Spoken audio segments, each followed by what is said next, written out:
Good evening, everybody. My name is Jessica Talbot, and I'm here to talk a little about my father, to share some memories.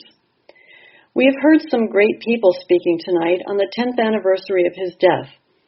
His agent, movie directors, film critics, and many others worked in the movie business with him and recognized what a fantastic talent he was.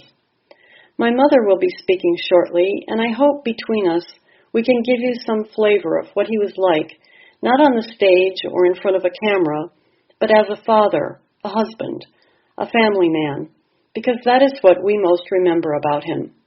My father didn't win any Oscars for being a father, but for me, it was his greatest achievement.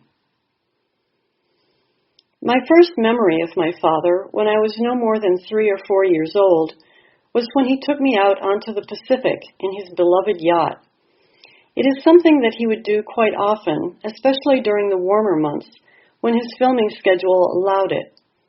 I was fascinated by two things that day: the huge size of the ocean, something I hadn't been aware of standing on a beach, and the second thing was my father's enormously hairy chest, which I could see through his unbuttoned navy shirt.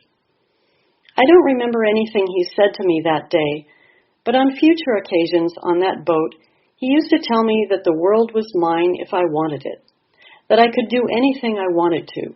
He would tell me the only limit was the limit of my ambition. I have my father to thank for the belief that he gave me even from my youngest days. My father would use that boat as a way of escaping the hectic world of Hollywood. He used to be so happy when we were out there, sometimes with my mother, sometimes just the two of us. Sunlight coming off the waves and wind blowing our hair into our faces.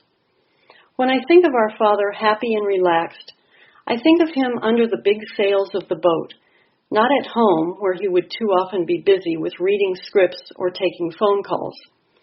Out on the ocean, there was none of that. Even today, I feel closer to my father when I'm at sea.